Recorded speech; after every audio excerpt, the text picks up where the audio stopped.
Hey, what's up, everybody? Chad Calek here, and welcome back to the In a Crowded Room podcast, where I have an awesome story for you. As I was going through my iPhone and I was getting rid of some videos to free up some hard drive space, and I came across the video that reminded me of an incredible night on the Bring Out Your Dead tour, and I've never told this story. And I have some footage to go along with it as well. And it is a mind-blowing story. And I'll get to it in just a second. But first, I want to say congratulations to all of you, to me, to everybody, because together I am blown away by the fact that all of you made Two-Face the Grey the #1 trending film on Discovery Plus last night, which blows my mind. Out of all the documentaries on Discovery Plus, it was #1 on their trending list. Can you believe that? That's huge. What can I say but thank you? And the reason I say congratulations to all of us is because that's just how I feel about those of you who support me. I feel like we do everything together, and without your support, obviously that could never happen. That film and that entire series was just such a difficult process to make, to get through. Nonetheless, exciting the whole time, worrisome the whole time, and it just feels like, whenever you just work your ass off at something, at times you wonder if anybody will ever see it or ever care. And I think every filmmaker feels this way, and obviously you guys know from watching that entire docuseries, Sir No Face, Two-Face, and Phantom Rider, there was a lot more to it. Very real life stuff that Craig and I both went through, especially Craig, and there's just a degree of comfort that comes along with a lot of people knowing the story, and that's partially the reason that we made those films. So I just want to say thank you to all of you. I'm humbled, I'm usually somebody that could just run at the mouth, but I'm telling you guys, I don't have many other words other than to just say thank you so much. Also, the subscription numbers, the subscriber numbers have been going up, so thank you very much for that. If you have not subscribed to the podcast, please do so. Just click the subscribe button. You know the drill, right? Click the bell so you get notifications. I don't know what's going on with YouTube, but I know the subscriber base matters. It matters to me that when things come out. And obviously, the more subscribers that we get, the algorithm cares about that, and it pushes it out to new people. So it's a real simple, easy way to support the podcast and to keep it growing. And last but not least, as you guys know, if you're able, please visit our Patreon. That is so very important to the growth of this project, and we're getting closer and closer to being able to bring on, a full-time editor to handle the editing duties between prepping for my next film project, A House in the Harbinger Kingdom, guys, which is going to be absolutely mind-blowing. But it's just a ton of work. I really am truly doing my best to keep the podcast coming. I love this podcast. I love sharing my stories with you.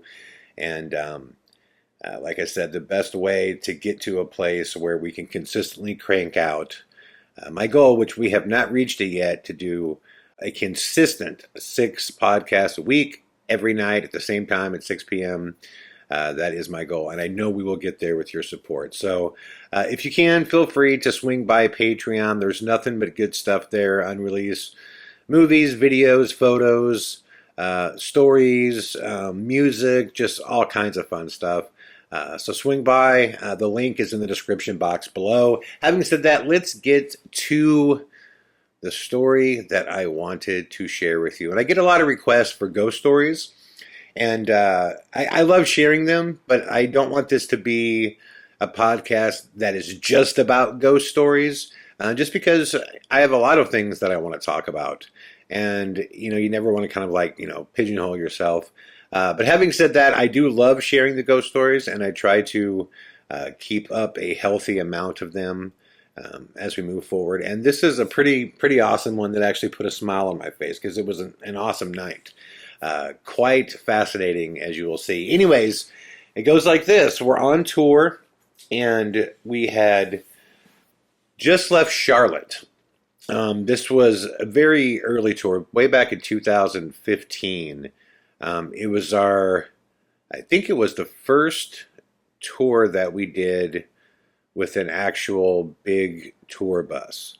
It was this old Prevost one, like almost famous type of tour bus. I mean, but to us, it was like a rolling castle. It was the most amazing thing.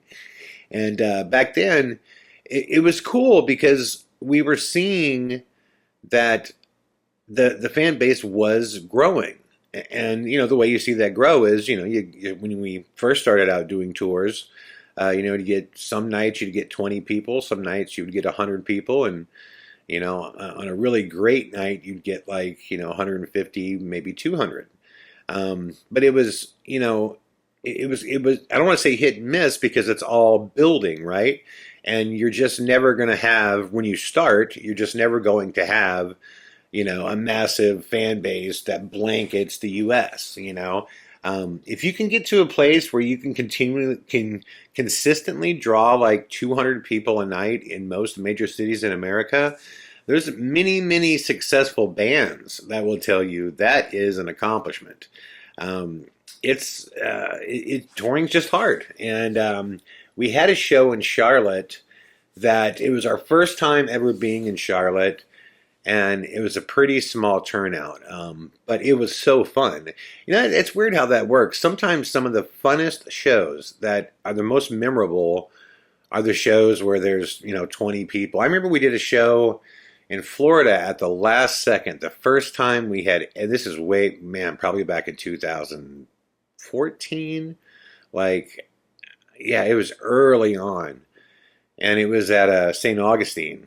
And I think maybe 8 or 10 people came. And that seems so weird now, because like the last time we played, or the first time we played New Jersey on the Cernoface tour, one night we did 465 and the next night we did 820. So, and the venues were less than an hour apart. So like 1,200 and some people, which seems so massive, which it was a huge accomplishment and it was a blast. But I got to tell you, those small shows that we did way back in the day, man, we put every ounce of energy into those shows as well and had some of the most amazing times. So I remember we had just left Charlotte, and it was, like I said, a smaller show, but yeah, we had a blast. And we were on our way to Richmond, Virginia. And a few days before the Charlotte show, out of the blue, we got a phone call from the Byrd Theatre, which I had never heard of. But we had actually a pretty decent fan base in Richmond. There was over, at that time, 120, 130 tickets sold, which, again, just starting out, that was amazing. That was incredible. So we were super excited to get there, but we got a call from the Byrd Theatre. And they were saying that there was an opening in their schedule, and if we wanted to come there, they would love to host us. And the reason that happened is we kind of put out the word that we were looking for a larger venue because we knew that we could sell more tickets than we did at our original venue, which was I want to say it was a haunted hotel's ballroom. So long story short, we said, yes, we would love to do this. And all we knew at that time is that the Byrd Theatre was, in fact, a theater. Now, we were all thinking, like, theater, like, go to the theater, like, go to the movies. No. When we showed up, this place, which, by the way, had a haunted history, we had learned just from reading about it that the owner of the Byrd Theatre supposedly his spirit, his ghost would visit there or was seen at times. And there was a lot of these old theaters. It's weird. It's almost like the stories almost mimic each other, where you see a lady in white. Like there's so many lady in white ghost stories that are associated with theaters, and you'll see this lady in white dancing on the stage and stuff like that. So what I remember is that the stories that were associated with it were fairly common stories that you hear at theaters. But when we got there, I was absolutely floored. First off, right as Justin and I walked into the place, I just had that vibe. I looked at him and I said, "Dude, do you feel that?" And this is just the entranceway, the entryway to the place. And he goes, "Yeah, what is that?" I'm like, "Man, there's something weird about this place." And it's not psychic ability, guys. I promise you, I have zero psychic ability. I cannot see the dead, talk to the dead, predict the future. I can't do any of that. But I believe every human being has intuition. And if you've done this long enough and you've been to enough haunted locations, there's just a feeling. There's something you get that you just kind of know something's off. And Justin felt it too. And we walked through the entryway doors, and this place was absolutely incredible. In fact, I pulled out my phone right away. It's kind of dark, but you'll see when I turn the camera towards the stage. This was like a theater, like a grand theater, like an opera house type place. I mean, it was incredible. Check this footage out. Hey, what's up? This is Chad Calek here. I just want to show you the venue we're playing tonight in Richmond. This is the Byrd Theatre. I'm not sure. We'll see when we get down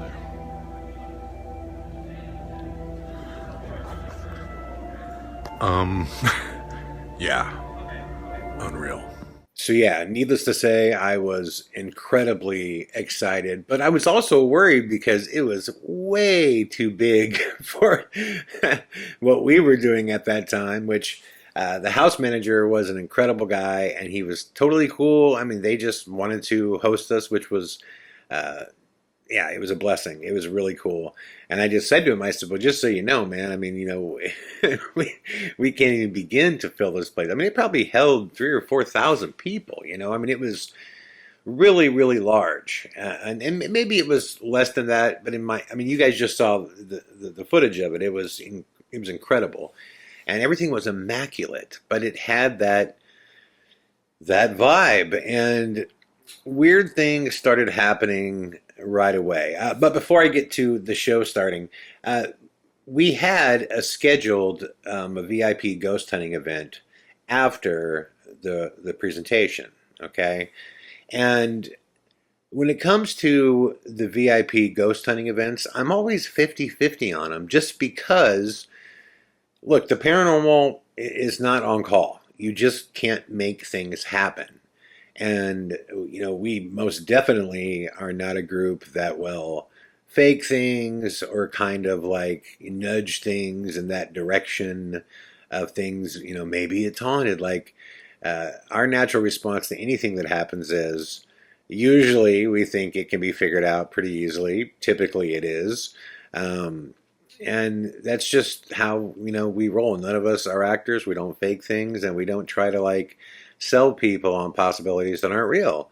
The flip side of that is no matter how many times you tell people that, look, the chances are things aren't going to happen, but they do happen every day. So we're going to see if we can, get lucky and maybe this place is very haunted. And if it is, if we're lucky, we'll experience something. No matter how many times you say that, there's always a couple people, if things don't happen, that are let down, and that breaks my heart, man. I never want anybody to come to a show with my name on the marquee that I'm hosting and leave with any kind of feeling as though they were let down. That just, I hate that. It's not something, that I I enjoy. I strive to make sure everybody leaves going, wow, that was an incredible evening, or that was an incredible, for our weekend events, that was an incredible weekend, or it was an incredible show or incredible movie, whatever it is. I want people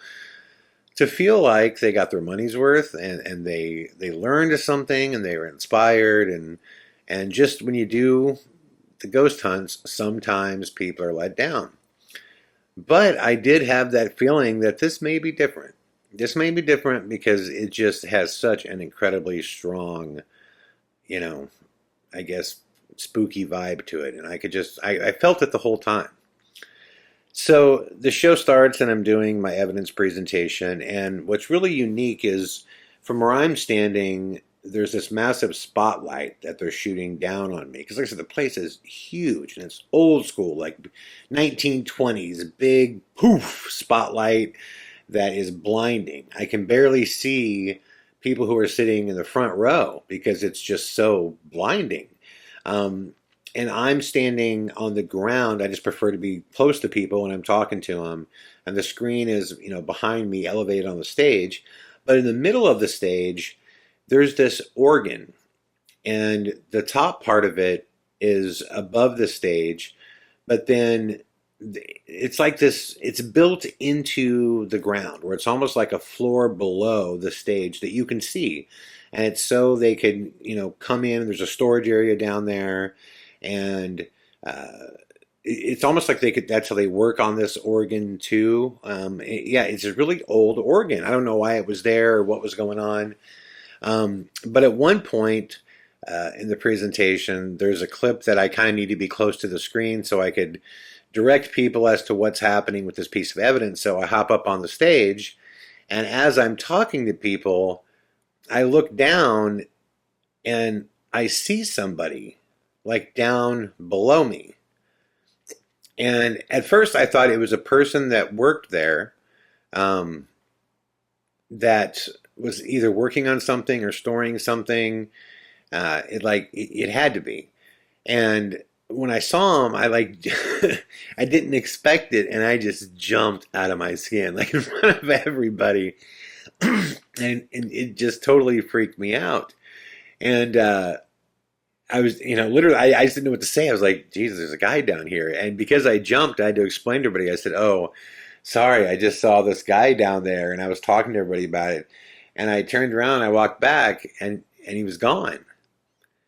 And so I'm thinking already, no way. There's no way I already found or saw an apparition in this place.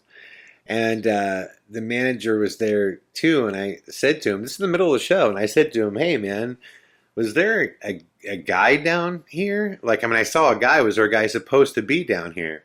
And he's like, what? He's like, no. And I'm like, no, shut up, man. And he's like, no. And he's like, that's all locked off. Well, you saw someone down there? I'm like, no, yeah, I saw a guy that he looked up at me. Like, right as I looked at him, he looked up at me, and he gave me like this half salute with his hand, like to his head. And it just freaked me out. And he's like, no, there should be nobody there at all. And I'm like, well, is there an entrance down here? And he goes, yeah, there's a behind the stage entrance, but you would have heard that. I mean, they would have walked in and everything. To make a long story short, while I was giving my presentation, the house manager, he texted a few people, and they do have a guy that kind of works in maintenance. And I guess he did come in, but he didn't know that we were doing a show. And he kind of discovered that we were doing one the same time I discovered him, which without any explanation, he just left. So again, there was an explanation. It was not a ghost. It was a guy. But it completely terrified me and just kind of set the mode, the mood for the night. But man, I'm telling you, I was like, no, there had to be a human being, or else that was the most impressive full body apparition I have ever laid eyes on. So the show gets over, and it went great, and everybody there was awesome, and everybody sticks around. Our VIPs stick around for the post-show paranormal investigation, which at this point it's about, I believe it's 11 o'clock at night, and we were scheduled to go till 1 a.m. Now, right away, I give everybody the speech and just listen. Things probably won't happen, but that doesn't mean we're not going to go after it and do everything we can to see if we could, either call out something, and if I have to, if everyone's cool with it, if no one objects, I'll do a bit of provoking if I have to. But, I explain that typically I don't like to provoke unless everyone is absolutely cool with what that could mean. Because, sometimes things respond in kind, and get aggressive. And, but I say to them, listen, I don't want to do that unless, we're at the very, very, very, very end of the night and nothing's happened and we've tried everything else. And I say, having said that, well, let's get this started and see how long it takes for something to happen. Maybe we'll get lucky. Right after I say that, it sounds like a damn near bomb goes off behind the curtains. It just sounded like someone dropped a massive box or something that was seriously heavy from very high.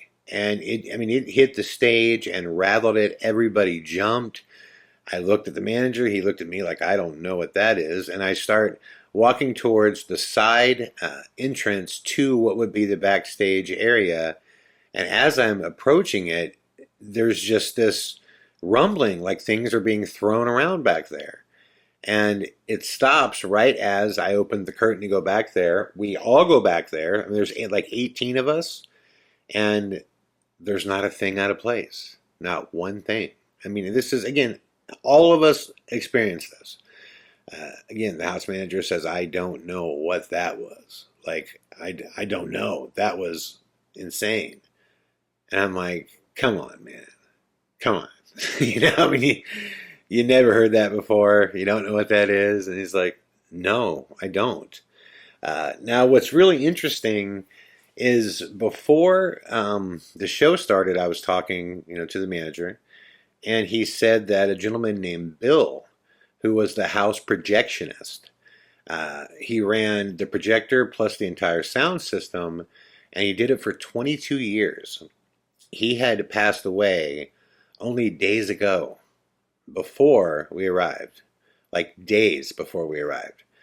And I was like, that's really interesting, because a lot of times, in my experience, if you can get to locations in which someone has passed fairly recent after they have, you have a pretty good chance of experiencing activity if there's a connection between the deceased and that location. So we spend the next probably like hour and 50 minutes calling out, and there are little things that are happening, but nothing that I would call definitive. And I'm on every floor. I go to the top balcony, the next balcony, on the main floor. And the only thing that really made me feel uncomfortable, and it was just a feeling, personal experience, nothing I could prove, was being in that top balcony. And other people had said it too, and I felt the same exact thing. So we get down to the end of the night, and to be honest, I'm just, provoking is one of those things that you really have to feel it. It's got to be real, right? If you're imagine being a ghost and you can tell someone, is provoking you that doesn't mean it. It comes off as stupid acting, And I'm not feeling the vibe at all of actually taking that level of energy to the room. So there's another thing that I always like to do, which is to basically call out and give it a time limit and say, listen, I'm going to count down to this time. When you're ready to go at the end of the night, and say, when I get to 0, that's it. I'm done. I'm walking out. And if you don't let me know that you're here, I will share with everybody I can that you're not here. There's nothing here. The Byrd Theater's, not haunted. There are no spirits here. There's no reason to come here for that if you're looking for it. And that's basically what I do. I just say, if something to the effect of, if anybody's here, I'm going to count down, and when I get to 0, if you're here, you have to give me a sign, or I'm leaving. And Justin's with me, and I could tell he's pretty tired at the end of the night, and to be honest, a lot of the attendees are too. I mean, ghost hunting can actually make you pretty sleepy if nothing's happening. And right when I get to 0, the entire sound system, which was off, we hear this loud crack. The sound system turns on and just starts feeding back throughout the entire theater. And it's loud. So imagine this. I'm sitting here and I'm just going, all right, if anybody's in here, I'm counting down. When I get to 0, if you don't give me a sign, I am leaving. And I'm like 9, 8, 7, 6, 5, 4, 3, 2, 1, 0. Crack! Whee! Throughout the entire Byrd Theater, everybody witnessed this. At that time, the manager was outside. I think he was on a phone call because we were getting ready to close up. So we're like freaking out, like what is going on? And this goes on for probably like 30 seconds and then stops. It was a period of time. So somebody run. I say, we need the house manager, and somebody. I'm sorry, I forget his name right now. I don't want to call him the wrong name. So they came and got him, and when he comes in, he doesn't understand what we're saying. He thinks that we're saying that the house system was on, and people were near, the main power board, and that somebody could have stepped on the cable. And I'm going to play you some video here, which is my response to him when this all happens. And you'll notice at first that he has the wrong idea. He thinks that we were all near the power system and it was on, and there was a cable that's, kind of like when you take a flashlight and you unscrew it, and the circuits, it hits sometimes and it doesn't, so the light comes on sometimes and it goes off. He's thinking maybe somebody stepped on a cable. But when this happened, there wasn't a soul near the power system, and it was completely off. The thing was completely off. So you'll hear through this conversation that as I'm explaining this to him, with everybody around that's like basically confirming what I'm saying, he starts figuring out what we're saying. And in which he becomes even more convinced there's no possible way that this should have been able to happen. And Justin, who's, my tech genius, and he is, man, Justin is a tech genius. And right away, Justin was like, what was that? That should not have been able to happen. The power was off, and the timing of the question and all that stuff. So watch this video and you'll see how stoked I am. And listen to the audience that's with me too. When I start asking them questions, you can hear them responding yes, yes, and no, no. I mean, it was absolutely incredible. Check this footage out. Okay, this is Chad Calek here. I'm in the Byrd Theater. A number of weird things. 99% of them to this point have been explained. But we had a sound earlier on the stage we could not explain. You shut that sound off, right? It's a different one. Oh, And the sound system that you guys are using for the microphones is separate from the sound system that the video and so forth is coming from. So that was microphone. This is, see, the buzz before was coming from the speakers behind the screen, which is all the cinema processing. This I'm almost certain, this is coming from the speakers. Would there be a reason that it would just turn on? Well, arguably, if amplifiers And turn off. with no input. And turn off like it just did. Yeah, well, yeah, except it's not set on or turn off mode. You probably need to step on the cord.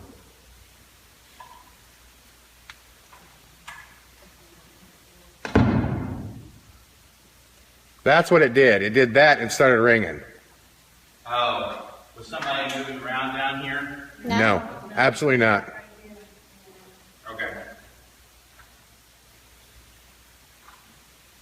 I didn't hear the Well, I just unplugged it, so. No, I heard the pop. You guys heard the pop? Yeah. It popped and started buzzing. Now, I just unplugged the mixer that's attached to the receivers that generally feeds it. The amplifier is still on. It usually stays on most of the time. You want me to shut it off too? No, I guess more than anything, it just came after I asked a very important question. Has this happened before where you're just sitting here and they just turn on like that? No, it shouldn't turn on. Usually it only comes on or off if somebody walks on the cord over here, which momentarily disconnects it from the quad box. He had just asked, we were trying to wrap up, and he just asked, What? if you want to make Right. I said we're running out of time. Nobody was back where you're at. Nobody. Correct? And I said, we all want to believe that you're real, but we're running out of time. We have to have something definitive. And seconds later, pop, boom, whirr, and just stayed on. Communicate with Robert. Robert. Okay. Okay. I was just wondering if you were trying to communicate with Bill, because this was an issue when Bill was still here. Well, it wouldn't matter who. Actually, at the time, I didn't say Robert, did I? I said whoever's here, right? Yeah. Actually, I said whoever's here. Okay. Bill would have been a lot more familiar with this equipment. None of it was here when Coulter was last year. So yeah, I said, whoever's here, give us a definitive sign, he's running out of time. Like seconds later, I hear pop, and in front of all these people, No, there's no. it's like, audio comes on. No, I was in the office for a while. I came out to the balcony, and then I went down to the ground floor. So yeah, man, it was completely wild, but it was not over yet, because right before, we're getting ready to leave, I just happened to look up into the projectionist booth, and I see somebody up there. Now the lights are off, but there's some kind of window that allows street light in. So inside the booth is just ever so slightly lighter than everything else. And I'm standing there, I'm like, hey, everybody. I'm like, this could be my eyes. I don't think it is, but I want everybody to look up into that projectionist booth and tell me what you see. And I'm like staring up there, and I'm waiting, and I've already convinced myself I'm not going to say a word when I see this thing move again. I'm going to see what everybody else says. And you see this full body just go walking by and dimming out the light, and everybody responds like at once. Now, I had my phone that you just watched the last video, which was me talking into it. That's all I had at that time, because usually, when I do these events, it's not about me capturing footage. It's about me making sure everybody else is enjoying ghost hunting and being available for their questions and to help them with anything. It's not, really me going after evidence. It's me trying to experience things with the audience. So I did try to record this with my phone, but it was an older iPhone and it was way too dark. So of course it's one of those ones that got away. But to everybody who was there, it was incredible, because this went on for a good 10 minutes. And Justin, who is the most skeptical of my entire team, I mean, I'll never forget, he just looks at me and he goes, dude, I just saw that. What are we looking at? I'm like, I don't know. So the house manager sees it, and he just yells up, and he's like, oh my God. And it was a really touching moment, because it turns out the manager was very close to this Bill.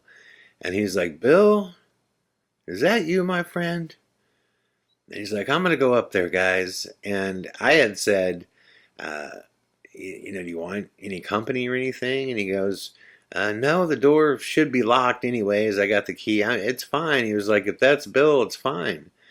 And he goes up there, and he's up there for a while. And he comes back down and he goes, well, the door was unlocked, which it never is. And he goes, and I did feel some kind of presence. He goes, it was really cold, though. He goes, it was cold in that room.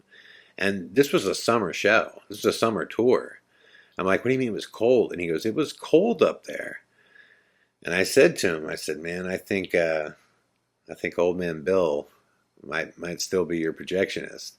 And he just got this big smile on his face. He's like, wouldn't that be something? And I'm like, yeah, man. Well, as it turns out, they also caught a photo. Not my group, the people that were there. They ended up capturing a photo of a man they saw sitting in the upper deck that was sitting near the projection booth. And I don't know what Bill looked like, but they did show me the photo, and it belonged to them. It wasn't my photo. And the manager said, without question, that that was Bill's shape and his form and everything. So this was just a truly incredible night, guys, and I wish you all could have been there. I love when things go off like this, and it's just the energy is unlike anything else. And this is why I continue, honestly, just for fun now, to host paranormal events and to take people ghost hunting.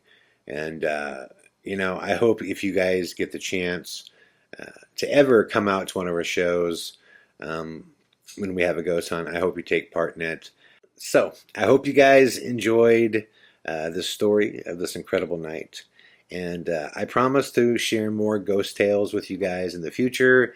And this one wasn't as dark and as scary. I felt like the last podcast, which thank you guys for all the incredible messages about my father and everything. And it's weird sometimes I don't know how things come across with you guys, because some people loved it, but were like, man, that's like so sad. Where I look at it so differently. Like, my dad was a warrior, and he went through so many things, and I'm so incredibly in awe of everything that he accomplished in his life and everything he overcame. But I felt like I kind of, made people sad, which is never my goal. And this wasn't a sad or a scary or terrifying event. It was what the paranormal should be, which in most cases I think it should be celebrated. And to the Byrd Theatre, thank you for hosting us. That was a night we'll never forget. And to everybody who experienced this evening with us, what an incredible memory. So thank you all for listening, and I will be back tomorrow with more. All the best.